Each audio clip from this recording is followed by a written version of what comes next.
Olá, sejam todos muito bem-vindos mais uma vez para nós darmos continuidade aos nossos estudos aqui de teologia. Nós vamos continuar os nossos estudos, passando por todos os módulos básico, médio e avançado de teologia, tá certo? Nós estamos aqui nessa parte introdutória, deixa eu pôr aqui mais para baixo, que nós vimos até agora. Nós vimos sobre a existência de Deus, Deus é a criação, a natureza de Deus, a personalidade de Deus, a divindade de Deus, os atributos naturais de Deus, os atributos morais de Deus, os nomes de Deus, e terminamos com a Santíssima Trindade. E hoje nós vamos estudar a partir da teofania de Deus e vamos terminar aqui este livro, né, de introdução da teologia, que é a doutrina de Deus, tá certo? Então, vamos lá. Teofonia de Deus, página 28. Bora lá. Página 28 do livro é a lição 4. Vamos falar sobre a teofania de Deus. O termo teofania vem do grego e significa Deus em forma humana. A teofania é uma forma de Deus se apresentar temporariamente aos seres humanos de forma visível e audível, né, para que a gente possa entender o que ele quer dizer para nós. Nós vimos que ele se apresentou para Abraão, né? Ele apareceu para Abraão ali nos carvalhais de Manre, quando Abraão estava sentado à porta da tenda, quando tinha amanhecido, né? O dia estava sol, já estava bem, bem visível, né? Foi-se o Senhor quando acabou de falar a Abraão e Abraão se tornou para o seu lugar. Gênesis 18 e 33. Apareceu para Agar, né? E ela chamou o nome do Senhor com que ela falava: Tu és o Deus da vista, porque disse: Não olhei eu para aquele que me vê. Gênesis 16, 13. Também apareceu para Jacó, Gênesis 32, 24. E Jacó, porém, ficou só e lutou com ele um varão, até que a alva subia. Então disse: Não se chamarás mais o teu nome Jacó, né? Aquele ser, disse para Jacó, né? Com que ele lutou, mas Israel, pois como príncipe lutaste com Deus e com os homens e prevaleceste. Gênesis 32, 28.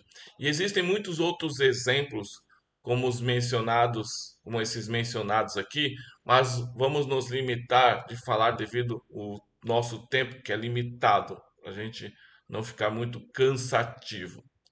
Antropomórfico é um termo que indica Deus se revelando de forma humana para que ele seja entendido pela mente humana, pela mente natural do homem, porque Deus é espírito. João 4:24. Contudo, ele se apresenta aos seres humanos muitas vezes como tendo face, conforme Êxodo 33:20, porquanto nenhum homem verá sua face e viverá, tendo mãos, conforme Isaías 59:1, eis que a mão do Senhor não está encolhida. Deuteronômio 33:27, como ele tendo braços, o Deus eterno te seja por braços eternos, como tendo olhos, conforme Provérbios 15:3, rosto, conforme Salmo 27:8, cabelo, conforme Daniel 7:9, boca, conforme Números 12:8, Isaías 34:16, nariz, conforme Salmo 18:8, pés, conforme Naum 1:3 e ouvido, conforme Isaías 59:1. E ainda que Deus ele é espírito, conforme João 4:24, contudo ele é um quando diz: há corpos celestes e corpo espiritual. 1 Coríntios 15, 40, 44. Então, necessariamente, portanto, o corpo de Deus é um corpo de ordem espiritual.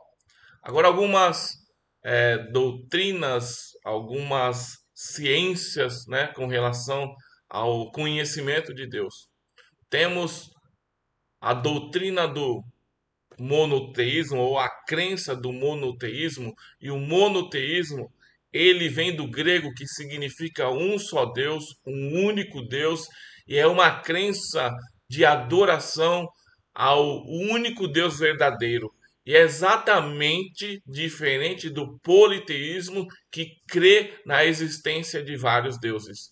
O monoteísmo, ele é de fato verdadeiro, porque ele é bíblico, está na palavra de Deus, como já vimos em outras notas de exposição. A Santa Trindade, ela mostra que a divindade de Deus é constituída de três pessoas: o Pai, o Filho e o Espírito Santo, sendo que os três eles formam um único Deus, que é exatamente o que ensina o monoteísmo. O monoteísmo tem se tornado uma crença universal. O cristianismo em geral está firmado na crença do monoteísmo. Aí temos a crença do politeísmo. O termo politeísmo vem do grego e significa muitos deuses, vários deuses, ou culto, adoração a vários deuses. E esse tipo de crença era característico de religiões antigas e pratica-se ainda hoje em muitas nações, muitas terras, muitas, é, muitos tipos de etnias, de nações tem esse tipo de crença, né? Que são crenças pagãs. E baseia-se na ideia de que o universo é governado por uma força só, né? De que o universo ele é governado não por uma força só, mas sim por muitas, de maneira que há um Deus da água, um Deus do fogo, um Deus das montanhas, um Deus da guerra, etc.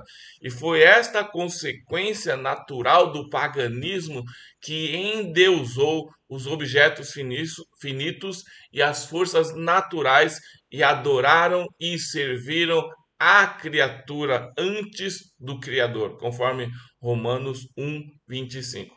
Abraão, ele foi chamado por Deus para se separar do paganismo, para se tornar uma testemunha do Deus único e verdadeiro, do único e verdadeiro Deus.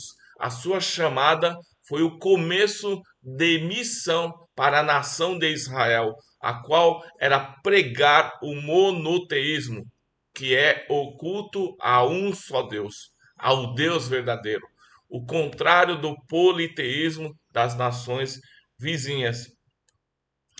Temos a crença ou doutrina do agnosticismo. Agnosticismo é uma expressão originada de duas palavras gregas que significam não saber. O agnosticismo nega a existência, a capacidade humana de se conhecer a Deus. A mente finita não pode alcançar o infinito, declara o agnóstico. Mas o agnóstico não vê que há uma grande diferença entre conhecer a Deus no sentido absoluto e conhecer coisas acerca de Deus. Nós realmente não podemos compreender a Deus, isto é, conhecê-lo inteira e perfeitamente, mas nós podemos aprender, isto é, nós podemos ter uma concepção de sua pessoa. Podemos saber quem é Deus sem saber tudo o que ele é. Escreve D.S. Clarke. Podemos tocar a terra, embora não possamos envolvê-la completamente nos nossos braços. Um menino pode conhecer a Deus, enquanto o filósofo não pode descobrir todos os segredos do Todo-Poderoso. As Escrituras baseiam-se no pensamento de que é possível conhecer a Deus. Por outra parte, elas nos avisam que por agora nós apenas o conhecemos em parte, conforme Êxodo 33:20, Jó 11:17, Romanos 11, 33 e 34, 1 Coríntios 13, de 9 a 12. Uma outra doutrina ou crença é a doutrina do panteísmo. O termo panteísmo é proveniente de duas palavras gregas que significam Deus é tudo, tudo é Deus. É o sistema de pensamento que com o indica ou, identifica Deus com o universo. Árvores e pedras, pássaros, terra, água, répteis e homens são declarados partes de Deus, que vive e expressa-se a si mesmo através das substâncias e forças, como a alma se expressa através do corpo. E como se originou esse sistema de crença? O que está escrito em Romanos 1, de 20 a 23? Vamos dar uma olhada. Romanos 1, de 20 a 23. Romanos, capítulo 1, de 20 a 23. 20 a 23. Tá, aqui. Porque as coisas invisíveis, desde a criação do mundo, tanto o seu eterno poder como a sua divindade se estendem e claramente se veem pelas coisas que estão criadas, para que eles fiquem inexcusáveis, porquanto, tendo conhecido a Deus, não o glorificaram como Deus, nem lhe deram graças, antes, em seus discursos, se desvaneceram, e o seu coração se obscureceu. Dizendo-se sábios, tornaram-se loucos e mudaram a glória do Deus incorruptível em semelhança da imagem do homem corruptível, e de aves, e de quadrúpedes, e de répteis. Então, aqui, o que a gente leu aqui em Romanos 1, de 20 a 23, desvenda esse mistério da origem do panteísmo. Pode ser que na penumbra do passado, os filósofos pagãos, havendo perdido de vista a Deus e o expulsando dos seus corações, eles tenham observado que era necessário achar alguma coisa que preenchesse o seu lugar, visto que o homem procura sempre um objeto de culto para adorar, para preencher o lugar de Deus. Deve haver algo tão grande quanto o próprio Deus. E havendo Deus se retirado do mundo, por que então não fazer do mundo o seu Deus? Desta maneira arrazoaram os homens, e assim se iniciou o culto às montanhas, às árvores, aos homens, aos animais e a todas as forças da natureza. E à primeira vista, esta adoração da natureza tem certa feição lógica, mas leva a uma conclusão absurda, pois se a árvore, a flor e a estrela são Deus, logo também devem ser o verme, o micróbio, o tigre e também o homem mais vil pecador. Uma conclusão absolutamente irrazoável, certo? Vamos prosseguir aqui. O panteísmo, ele confunde Deus com a natureza, mas a verdade é que o poema não é o poeta, a arte não é o artista, a música não é o músico e a criação não é o criador. Uma linda tradição judaica nos relata como Abraão ele observou esta distinção. Fala que quando Abraão começou a refletir sobre a natureza de Deus, pensou primeiramente que as estrelas fossem divindades por causa do seu brilho e formosura. Mas quando ele percebeu que a lua as excedia em brilho, concluiu então que a lua era divindade. A luz da lua, porém, desvaneceu-se ante a luz do sol, ela desapareceu. Então, mas diante de tudo isso, ele chegou à conclusão: deve existir algo no mundo maior do que o sol, do que a lua e as estrelas, pensou Abraão. Desta maneira, do culto à natureza, ele se elevou ao culto ao Deus da natureza, ao Deus acima destas coisas que ele observava. Coisa linda. As escrituras corrigem as ideias pervertidas do panteísmo. Ao ensinar que Deus é revelado mediante a natureza, fazem distinção entre Deus e a natureza. Os panteístas dizem que Deus é o universo. A Bíblia diz que Deus criou o universo, né? E onde se professa o panteísmo nos dias de hoje? Primeiramente, entre alguns poetas que atribuem a divindade que atribuem divindade à natureza. Em segundo lugar, é a filosofia básica da maior parte das religiões da Índia, as quais citam para justificar a adoração de ídolos. Não será a árvore da qual se fez uma imagem uma parte de Deus? Argumentam eles. Em terceiro lugar, a ciência cristã é uma forma de panteísmo, porque um dos seus fundamentos é Deus é tudo e tudo é Deus. Tecnicamente falando, o panteísmo idealista, vamos dizer assim, porque ele ensina que tudo é mente ou ideia e que por conseguinte toda a matéria falta realidade. Outra doutrina é o deísmo.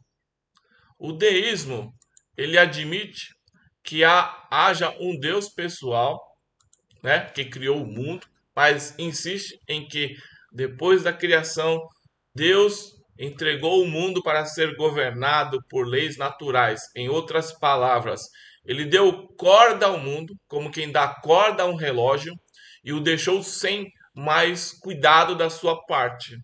Foi ali, deu início, start, foi viajar, vamos dizer assim, né? Então, dessa maneira, não será possível haver nenhuma revelação e nenhum milagre. Esse sistema, às vezes, chama-se racionalismo, porque eleva a razão à posição de supremo guia em assuntos de religião.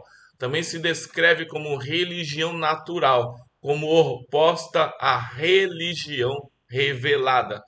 Tal sistema é refutado pelas evidências da inspiração da Bíblia e pelas evidências das obras de Deus na história. A ideia acerca de Deus, propagada pelo deísta, ela é unilateral. As escrituras ensinam duas importantes verdades concernentes à relação de Deus para com o mundo. Primeira, sua transcendência, que significa a sua separação do mundo e do homem e sua exaltação sobre eles, conforme Isaías 6:1. Isaías 6:1, vamos ver?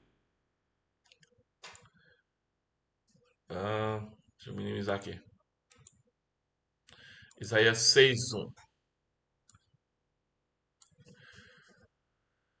Isaías capítulo 6, versículo 1. No ano em que morreu o rei Uzias, eu vi ao Senhor assentado sobre um alto e sublime trono, e o seu séquito enchia o trono. Deus está muito acima de nós. Deus é o Deus Altíssimo. Deus está nas alturas, certo? Então, ele é exaltado sobre nós. Ele está separado de nós. E essa é a transcendência de Deus, né? Ele transcende a nós, está acima de nós. Ele é exaltado, muito exaltado em relação a nós. E o segundo é sua imanência, significa sua presença no mundo e sua aproximação do homem. Então ele está afastado na sua transcendência, mas na sua imanência ele se aproxima de nós, conforme Atos 17, 28. Atos 17, 28 e Efésios 4, 6. Atos 17, 28, vamos ver. 17, 28. Vou voltando aqui.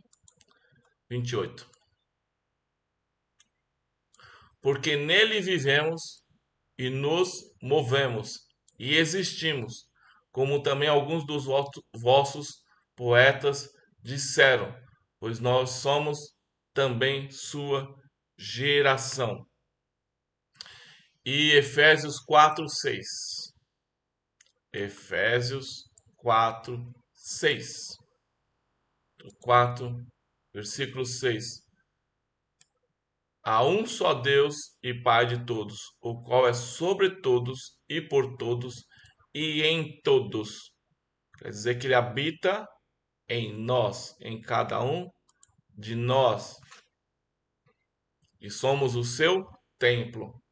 O deísmo acentua demais a primeira verdade, né? Que ele está afastado de nós, enquanto o panteísmo encarece demais a segunda, né? Que ele agora ele está em tudo.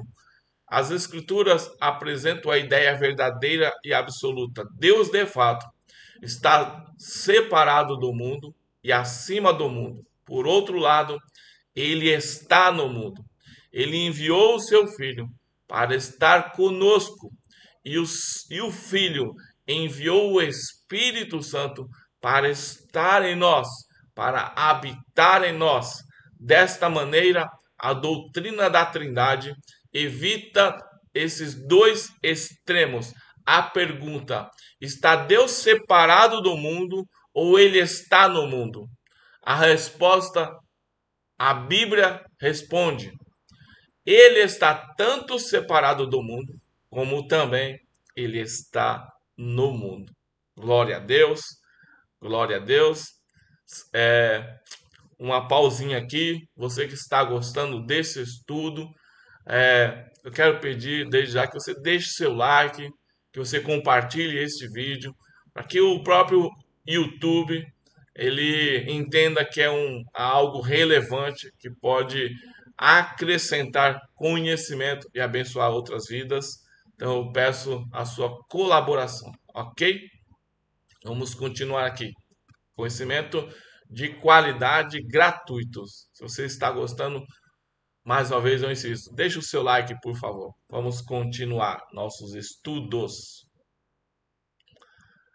Então temos o ateísmo, né? Ateísmo é uma crença, é uma doutrina.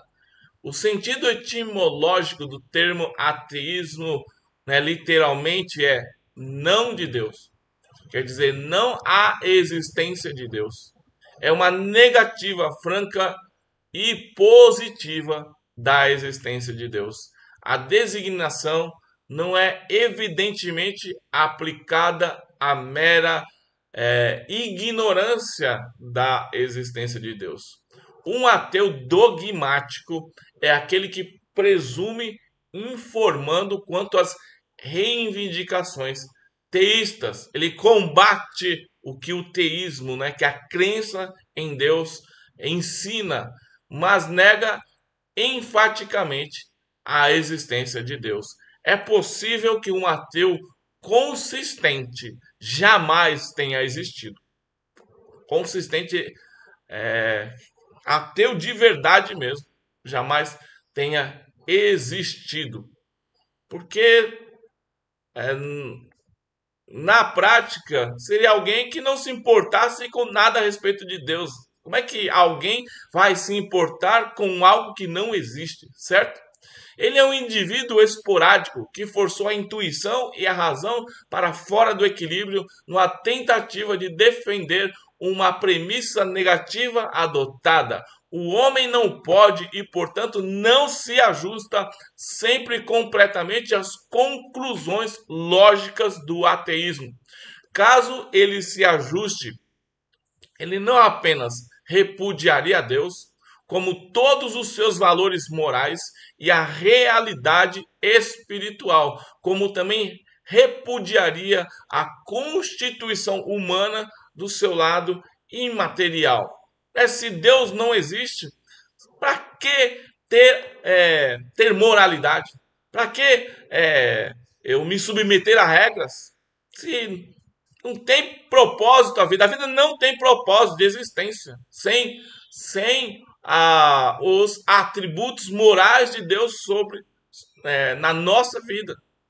Não tem. Nós poderia viver e fazer o que você quiser, porque Deus não existe. Não haveria responsabilidade nenhuma imputada a nenhum de nós. Aliás, as nossas leis, elas são baseadas nos princípios da própria palavra, né? É, da, da, que Deus colocou atributos morais sobre nós, que é até uma questão de autopreservação da espécie humana. Então, para o ateu consistente, não poderia haver mente, nem consciência, nem moralidade, nem sensibilidade, nem vontade. Portanto, o ateu é mais um objeto teórico do que prático.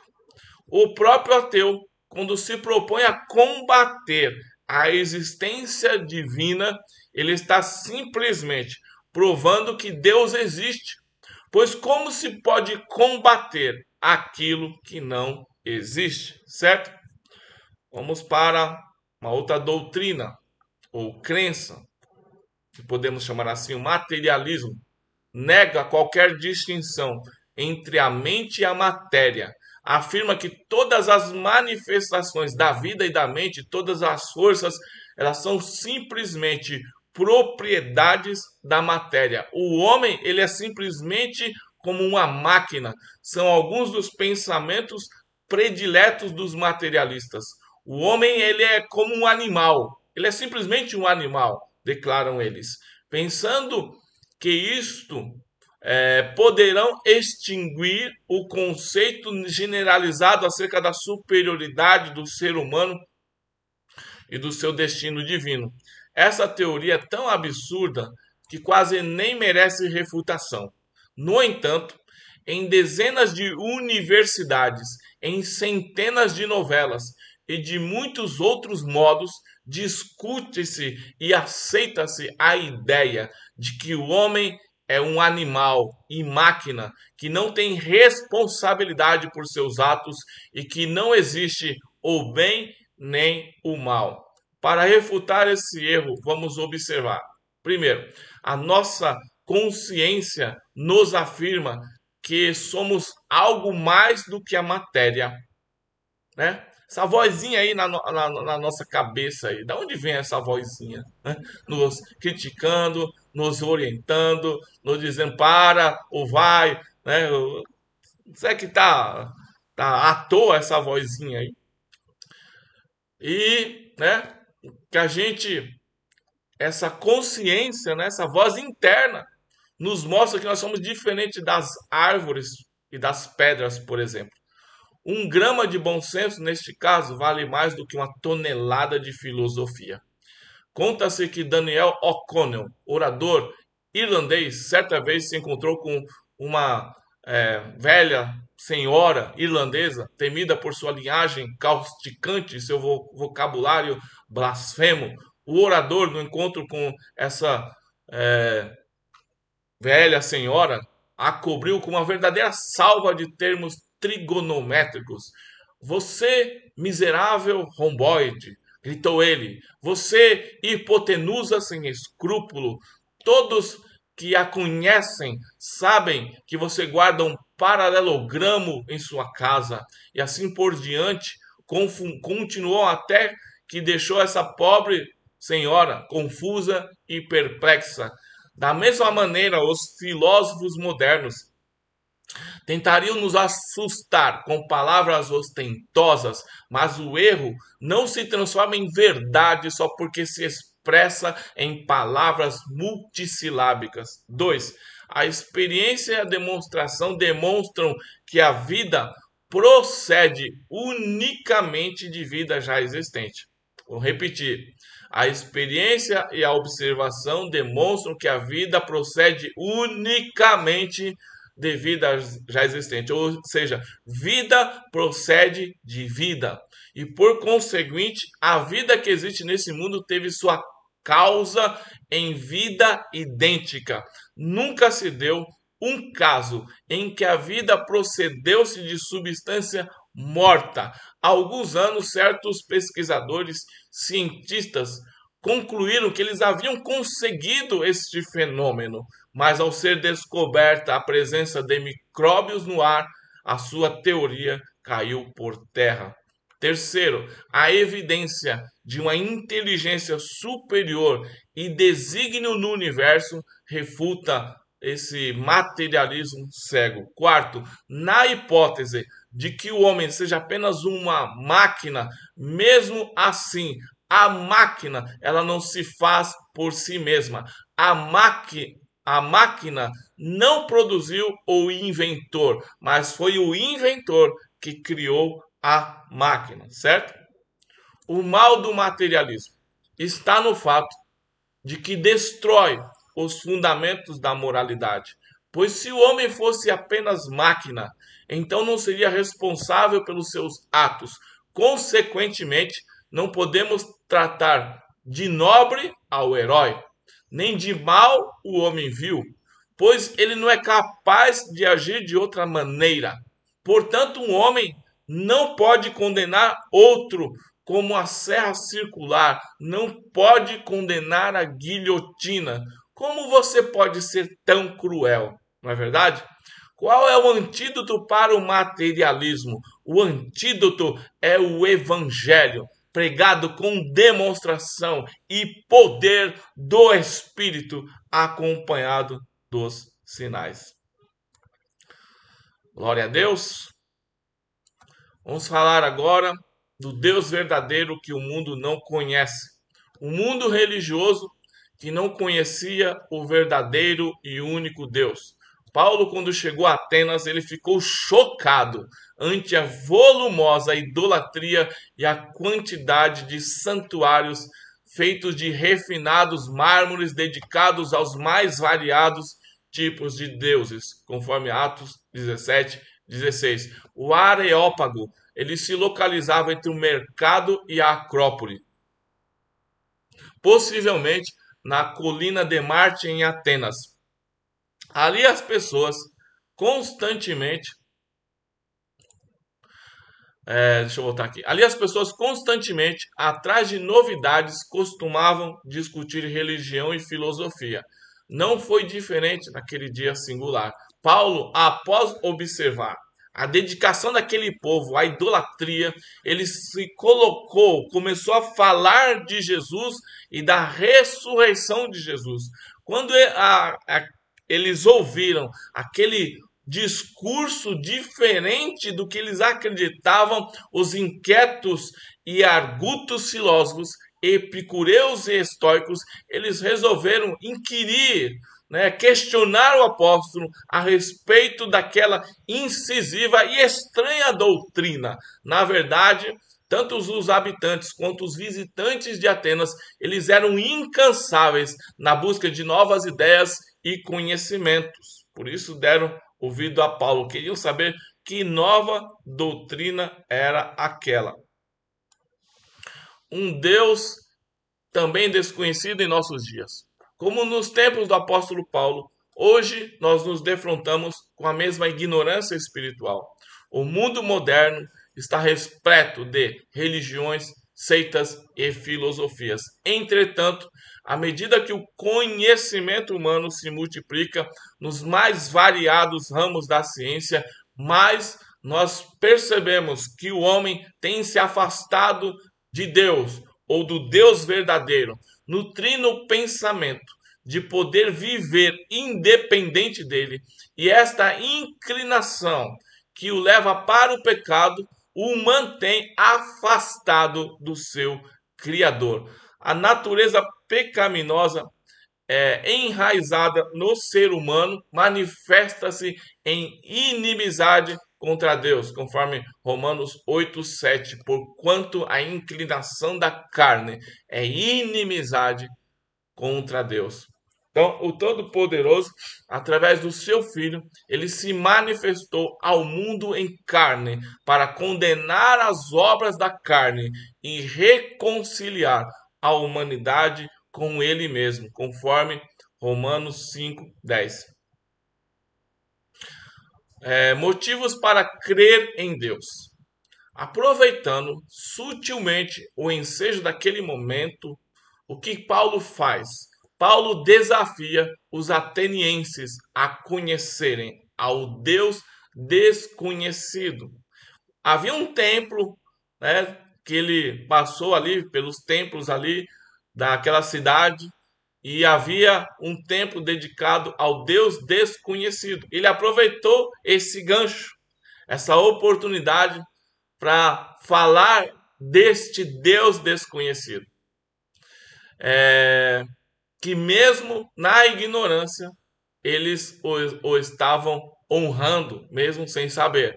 Naquele categórico discurso, o apóstolo exaltou as principais características do Criador. Mediante essas características, nós encontramos provas que motivam ainda mais a nossa crença em Deus. Vamos lá. A realidade da azeidade de Deus. O termo azeidade refere-se ao atributo de Deus concernente à sua autoexistência. O apóstolo no Areópago, ele apresentou o Senhor como um ser transcendente, isto é, que ele não habita em templos feitos por mãos de homens, por mãos humanas. Os atenienses, eles imaginavam que os deuses dos muitos templos existentes nas proximidades do Areópago, eles habitavam naqueles locais, representados pelas muitas estátuas e imagens ali. Mas Paulo declarou que o Deus verdadeiro, ele não pode ser mensurado pelos homens. Ele é Deus do céu e da terra. Portanto, o criador de tudo. Ele não é simplesmente uma ideia, energia ou qualquer coisa abstrata. O autor da Epístola aos Hebreus escreveu que aquele que se aproxima de Deus deve crer que ele existe, conforme Hebreus 11:6. Portanto, Deus é um ser perfeito e pessoal que tem uma existência real. A prova do desígnio de todas as coisas. Um dos motivos para crermos na existência de Deus é o fato de que todas as coisas existentes têm uma razão de ser, têm uma finalidade. Tudo tem um desígnio certo, um propósito, o que evidencia a existência de um plano e propósito no universo. Todas as coisas existentes no universo foram por Deus criadas, com um propósito prévio, conforme o desígnio divino. Salmo 19, verso 1. O estabelecimento do mundo e a nossa criação estavam presentes nos desígnios eternos do Pai. Vamos prosseguir aqui falando sobre a crença universal em Deus. A crença na existência de Deus é praticamente tão difundida quanto a própria raça humana, embora muitas vezes se manifeste de uma forma até pervertida e grotesca, revestida de ideias supersticiosas. Esta opinião tem sido contestada por alguns que argumentam existirem raças que não têm a menor concepção de Deus. Mas o Sr. Jevons, autoridade no assunto de raças e religiões comparadas, ele diz que esta opinião, como é do conhecimento de todos os antropólogos, já foi para o limbo das conversas mortas, já caiu por terra. Todos concordam que não existem raças, por mais primitivas que elas sejam, totalmente destituídas de algum tipo de concepção religiosa. Embora alguém cite exceções, sabemos que exceção não inutiliza a regra. Por exemplo, Se fossem encontrados alguns seres humanos inteiramente destituídos de todo sentimento humano e compaixão, isso não serviria de base para dizer que o homem é essencialmente uma criatura destituída de sentimentos. A presença de cegos no mundo não prova que todos os homens são cegos. Como disse William Evans, o fato de certas nações não conhecerem a tabuada de multiplicação não afeta a aritmética, certo? Como se originou esta crença universal? A maior parte dos ateus parece imaginar que um grupo de teólogos, né, tenha se reunido ali em uma sessão secreta. Aí eles inventaram a ideia de Deus, né? A qual depois eles apresentaram para as pessoas incultas, né? Mas os teólogos, eles não inventaram Deus, como também os astrônomos, eles não inventaram as estrelas, nem os botânicos inventaram as flores. É certo que os antigos, eles mantinham ideias erradas acerca dos corpos celestes, mas este fato não nega a existência dos corpos celestes. Revisto que a humanidade já teve certas ideias defeituosas acerca de Deus, e isso implica que existe um Deus acerca do qual eles puderam ter essas ideias erradas, o que não anula a existência de Deus. Este conhecimento universal não se originou necessariamente pelo raciocínio, porque há homens de grande capacidade de raciocínio que também negam a existência de Deus, mas é evidente que o mesmo Deus que fez a natureza com as suas maravilhas fez também um homem dotado de capacidade para observar através da natureza o seu Criador. Porquanto o que se pode conhecer de Deus, nele está manifesto, né? Nas coisas criadas. Pois Deus manifestou nas coisas criadas as perfeições invisíveis dele, o poder eterno, a sua divindade claramente se vê desde a criação do mundo, sendo percebida pelas suas obras, pelas coisas criadas. Romanos 1, 19 e 20.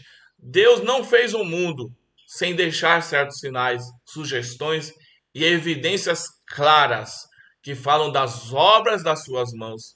Mas os homens, conhecendo a Deus, não o glorificaram como Deus, nem lhe deram graças. Antes se enfatuaram nas suas especulações e ficou em trevas o seu coração insensato. Romanos 1, 21. O pecado fez embaçar a sua visão. Perderam de vista a Deus. E em vez de ver a Deus através da criatura, desprezaram a Deus pela ignorância e adoraram a criatura. Foi desta maneira que começou a idolatria. Mas até isto começou a idolatria. E aí começou a idolatria. Tá meio confuso aqui, mas o certo é que começou a idolatria, mas o conceito de como começou isso prova que o homem é criatura adoradora e que forçosamente procura um objeto de culto a adorar. Temos essa inclinação natural a adorar, a buscar um objeto de culto. Esta crença universal em Deus, ela é prova do quê? Ela é prova de que a natureza do homem é de tal maneira constituída que é capaz de compreender e apreciar essa ideia. Como a expressou certo escritor, o homem é incuravelmente religioso, que no sentido mais amplo inclui a aceitação do fato da existência de um ser acima das forças da natureza. 2, um sentimento da dependência de Deus como quem domina o destino do homem.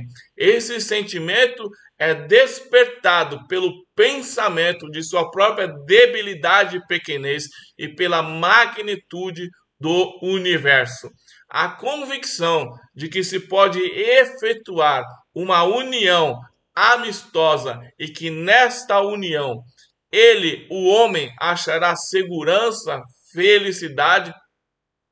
Desta maneira, vemos que o homem, por natureza, é constituído para crer na existência de Deus, para contar, né, com a sua bondade e para o adorar na sua presença. Este, vamos dizer assim, entre aspas, sentimento religioso não se encontra nas criaturas inferiores. Por exemplo, perderia seu tempo quem procurasse ensinar religião ao mais elevado dos símios, mas o mais inferior dos homens pode ser instruído nas coisas de Deus, porque falta ao animal a natureza religiosa, não é feito a imagem de Deus. O homem possui natureza religiosa e procura um objeto de adoração. Deus existe. Amém. Glória a Deus. Louvado seja o seu nome. Eu agradeço mais uma vez pela oportunidade de poder estar aqui compartilhando com vocês desta aula, deste conhecimento teológico, que é a doutrina de Deus, o ensino acerca das coisas de Deus, como Deus ele tem se revelado para nós, né? Teologia é, não vai explicar Deus, mas através da teologia nós vamos ver o agir de Deus na história, a revelação dele na sua palavra, como ele tem se revelado para o homem. Nós vamos nos aprofundar nesses assuntos. Então, mais uma vez, se você está gostando desse conteúdo, eu peço, deixe o seu like, compartilhe para que mais pessoas tenham acesso a esses estudos, a esses conhecimentos. E se você quiser se aprofundar mais em teologia, vou deixar aqui na descrição do vídeo, né, o meu contato pessoal. Você clica ali no link, fale comigo. Se adquirir o curso completo de teologia, do básico, médio, avançado, né? E eu estou aqui para te ajudar, né? Como já falei nos vídeos anteriores, sou bacharel em teologia, bacharel em direito, sou bacharel em ciências policiais de ordem e segurança pública também. E que Deus esteja te abençoando através desses estudos. Eu vou terminar orando. Pai, em nome de Jesus, quero te agradecer, Senhor, por mais esta oportunidade para estarmos aqui aprendendo, Senhor, desses estudos, nos aprofundando em conhecimento, crescendo na graça e no conhecimento, como diz a tua palavra, Senhor. Abençoe a cada família aqui representada, abençoe cada um dos meus irmãos, Senhor. Que a tua bênção esteja abundante sobre a vida deles, Senhor. Que, como diz a tua palavra, que o Senhor os abençoe com toda sorte de bênção nos lugares celestiais em Cristo, Senhor. É a minha oração. Eu te agradeço, Pai, em nome de Jesus. Amém. Glória a Deus. Deus abençoe. Fiquem todos com Deus.